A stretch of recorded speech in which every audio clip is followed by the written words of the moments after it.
హైదరాబాద్ నడిబొడ్డున ఎల్బీ స్టేడియంలో క్రిస్మస్ పండుగ కార్యక్రమాన్ని ఏర్పాటు చేసి ఈ కార్యక్రమానికి నాతో పాటు మంత్రివర్గ సహచరులను, ప్రభుత్వ సలహాదారులను, శాసనమండలి సభ్యులను, శాసనసభ్యులను, క్రిస్టియన్ సమాజంలో గొప్ప వ్యక్తులుగా ప్రభు సందేశాన్ని నలుదిశలా వ్యాపింపజేస్తున్న మత ప్రబోధకులందరినీ ఒక వేదిక మీదకి రప్పించి వేలాది మంది భక్తుల మధ్యన ఈ కార్యక్రమాన్ని ఏర్పాటు చేసినందుకు నిర్వాహకులందరికీ మనస్ఫూర్తిగా క్రిస్మస్ శుభాకాంక్షలు తెలియజేస్తున్నా.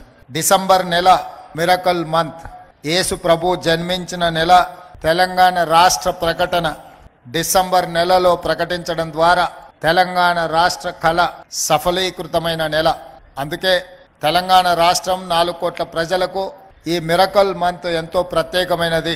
ప్రభు జన్మదినను జరుపుకోవడమే కాకుండా తెలంగాణ రాష్ట్ర ఏర్పాటు ప్రక్రియ ప్రారంభించడమే కాకుండా ముఖ్యంగా కాంగ్రెస్ పార్టీ అభిమానులకు శ్రీమతి సోనియా గాంధీ గారి జన్మదినం కూడా ఈ నెల కావడం, మాకు ప్రభు భక్తులందరికీ కూడా ఈ మిరకల్ మంత్ ఎంతో ముఖ్యమైనది. క్రిస్టియన్ సమాజం ఈరోజు ప్రపంచంలోనే అతి ఎక్కువ మంది జరుపుకునే పండుగ క్రిస్మస్ పండుగ. ఈరోజు ప్రపంచంలో అత్యధికంగా జరుపుకునే ఉత్సవం ఏదైతే ఉందో అది క్రిస్మస్ పండుగ అని చెప్పి మనందరం కూడా గుర్తించవలసిన అవసరం ఉన్నది. ప్రభు ఒకే మాట చెప్పిండు, నిన్ను నువ్వు ప్రేమించుకున్నట్టుగానే నీ పొరుగు వారిని కూడా ప్రేమించమని. ఇందులో సంపూర్ణమైన సందేశం ఉంది. మానవ సేవనే మాధవ సేవ అని ఏ విధంగా అయితే ఉన్నదో, సర్వజన సుఖినోభవంతు అనే సందేశం ఉన్నదో, ప్రభు ఇచ్చిన సందేశంలో నిన్ను ప్రేమించుకున్నట్టుగానే నీ పొరుగు వారిని ప్రేమించు అనే సందేశంలో అన్ని అంశాలు సంక్షిప్తమై ఉన్నాయి. క్రిస్టియన్ సమాజము ముఖ్యంగా హెల్త్ అండ్ ఎడ్యుకేషన్, దేశ స్వతంత్రం వచ్చినప్పటి నుంచి ప్రభుత్వాలు ఎంత సేవను అందించినాయో విద్య విషయంలో, వైద్య విషయంలో ప్రభుత్వాలతో పోటీపడి క్రిస్టియన్ సంస్థలు కూడా ఈ దేశంలో పేదలకు విద్యను, వైద్యాన్ని అందుబాటులోకి తీసుకొచ్చి నిరంతరం ప్రపంచానికే ఆదర్శంగా ఉండే విధంగా ఏ సమాజమైనా అభివృద్ధి సాధించాలంటే, ఆర్థిక పురోగతి సాధించాలి అని అంటే విద్య అత్యంత కీలకమైనది. ఈరోజు మీరు ఎక్కడికి వెళ్ళినా, ఏ ప్రాంతానికి వెళ్ళినా క్రిస్టియన్ ఎడ్యుకేషనల్ సొసైటీస్ అందిస్తున్న సేవను ప్రభుత్వంతో పోటీపడి అందిస్తున్న కొన్ని సందర్భాలలో ప్రభుత్వంలో ఉండే విద్యా సంస్థల కంటే కూడా క్రిస్టియన్ సంస్థలు నిర్వహిస్తున్న విద్యా సంస్థలు నాణ్యమైన విద్యను అందిస్తున్నది. నిష్ణాతులైన విద్యార్థులను ఒక బాధ్యత గల పౌరులుగా తీర్చిదిద్ది ఈ సమాజ నిర్మాణంలో వారు భాగస్వాములై ఆదర్శంగా నిలబడ్డారు. వైద్యం విషయంలో కూడా ప్రభుత్వం అందించలేని వైద్య సేవల్ని అటవీ ప్రాంతంలో, తండాలలో, గూడాలలో, మారుమూల పల్లెల్లో పేదలు, అత్యంత నిరుపేదలకు వైద్యాన్ని అందుబాటులోకి తీసుకొచ్చి వాళ్ళ యొక్క ఆరోగ్యాన్ని కాపాడడం ద్వారా ఆరోగ్య తెలంగాణను ఈరోజు క్రిస్టియన్ సంస్థలు, క్రిస్టియన్ సోదరులు కొనసాగిస్తున్నారు. ఇలాంటి సేవా కార్యక్రమాలలో పాల్గొనడమే కాకుండా సమైక్య స్ఫూర్తిని, ఈ దేశం యొక్క భద్రతను, ఈ దేశంలో సర్వమతాలు సమానంగా ఉండాలి, సర్వమతాలు వాళ్ళు నమ్మిన, వాళ్ళు ఆచరించిన సిద్ధాంతాన్ని పాటించాలి, సర్వమతాలకు రక్షణ ఉండాలి అన్న ఆలోచన మా ప్రభుత్వానిది. ఎవరు ఏ మతాన్ని విశ్వసించినా, ఎవరు ఏ మతాన్ని ఆచరించినా, ఎవరికి వారి మతాన్ని వారు ప్రచారం చేసుకున్నా ఎలాంటి ఇబ్బందులు లేకుండా మన రాష్ట్ర ప్రభుత్వం సంపూర్ణమైన రక్షణ కల్పిస్తుంది అని చెప్పి నేను ఈ సందర్భంగా తెలియజేయదలుచుకున్నా.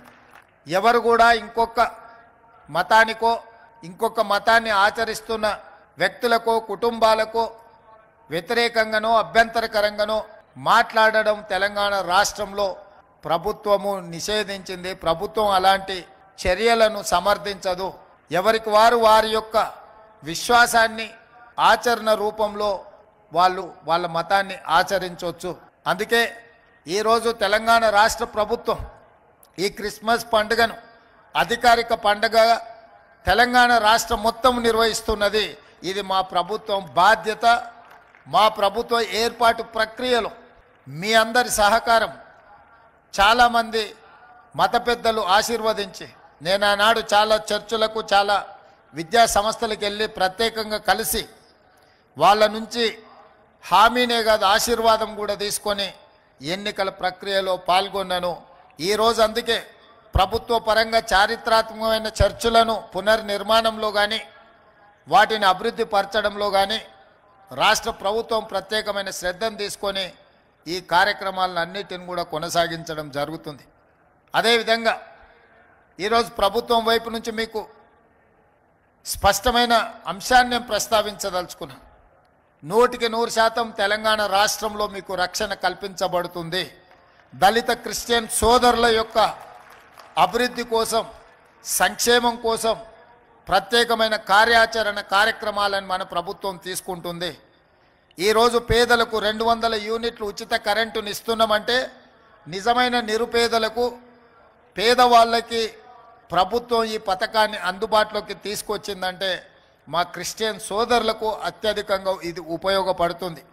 అదేవిధంగా 500 రూపాయలకి ఈరోజు సిలిండర్ ఇస్తున్నాము అంటే మా నిరుపేదలకు, ముఖ్యంగా మా దళిత క్రిస్టియన్ సోదరులకు, మా గిరిజన క్రిస్టియన్ సోదరులకు, పేదలకు అందరికీ కూడా ఈ పథకం ఉపయోగపడుతుంది.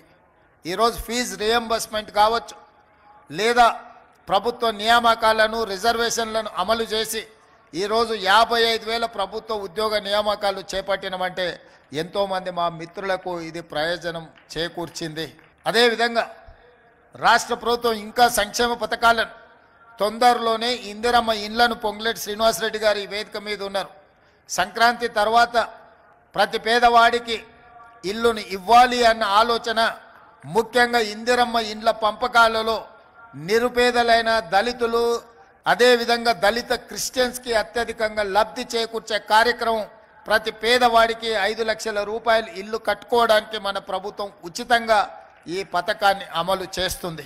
ఈ విధంగా అన్ని విషయాలలో పేదల కోసం అమలు చేసే సంక్షేమ పథకాలు అత్యధికంగా మా క్రిస్టియన్ సోదరులకు చేకూర్చే విధంగా ప్రభుత్వంలో కూడా వాళ్ళని భాగస్వాములను చెయ్యాలని, భవిష్యత్తులో పార్టీలో కూడా మా పిసిసి అధ్యక్షుడు మహేష్ కుమార్ గౌడ్ గారు ఉన్నారు. వారికి ముఖ్యమంత్రిగా, కాంగ్రెస్ పార్టీ అధ్యక్షుడికి నా విజ్ఞప్తి, మీరు ఏర్పాటు చేయబోయే పిసిసి కార్యవర్గంలో ఖచ్చితంగా క్రిస్టియన్ సమాజానికి సముచితమైన స్థానాన్ని, హోదాలను కల్పించి పార్టీలో వాళ్ళ భాగస్వామ్యము, వాళ్ళ కోట, వాళ్ళ హక్కు వాళ్ళ కోసం కేటాయించాలి. వాళ్ళు అడిగినా అడగకపోయినా అది మీ బాధ్యత, నా బాధ్యత. మా క్రిస్టియన్ సోదరులకు కాంగ్రెస్ పార్టీలో సముచితమైన స్థానం కల్పించాల్సిందిగా పిసిసి అధ్యక్షుడికి కూడా నేను విజ్ఞప్తి చేస్తున్నా. పెద్దలందరికీ నా విజ్ఞప్తి, మండల స్థాయిలో కానీ, నియోజకవర్గ స్థాయిలో కానీ, జిల్లా స్థాయిలో కానీ, రాష్ట్ర స్థాయిలో కానీ మీ తరఫున ఏమైనా సూచనలు ఉంటే, క్రియాశీలకంగా పార్టీ కార్యక్రమాలలో పాల్గొనే వాళ్ళు ఉంటే వారి వివరాలను పిసిసి అధ్యక్షుడు మహేష్ కుమార్ గౌడ్ గారికి అందించండి. తప్పకుండా వారికి పార్టీలో సముచితమైన స్థానాన్ని కల్పించే బాధ్యత వారు తీసుకుంటారు. అదేవిధంగా ప్రభుత్వంలో కూడా సముచితమైన బాధ్యత కల్పించడానికి మీ వైపు నుంచి ఉన్న సూచనలు కూడా మా దృష్టికి తీసుకురండి. తప్పకుండా వాళ్ళను ప్రభుత్వంలో భాగస్వాములను చేసే బాధ్యత నేను తీసుకుంటాను. అదేవిధంగా ఈరోజు సంక్షేమ పథకాలకు సంబంధించి కూడా ఈరోజు పేదలకు ఇచ్చే ఏ సంక్షేమ పథకమైనా మీ కోట, మీ వాటా మీకు చేకూర్చే విధంగా ప్రభుత్వం యొక్క కార్యాచరణ ఉంటుంది. ప్రభుత్వం ఈరోజు ఈ పండుగను ఒక మంచి వాతావరణంలో ఏర్పాటు చేసింది. భవిష్యత్తులో ఇది కొనసాగుతుంది.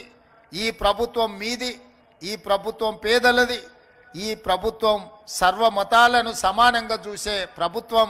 మీ అందరికీ మరొక్కసారి వేదిక మీద ఉన్న పెద్దలకు అందరికీ కూడా మరొకసారి క్రిస్మస్ శుభాకాంక్షలు తెలియజేస్తూ మీ అందరి దగ్గర సెలవు తీసుకుంటున్నా. ధన్యవాదాలు మిత్రులారా.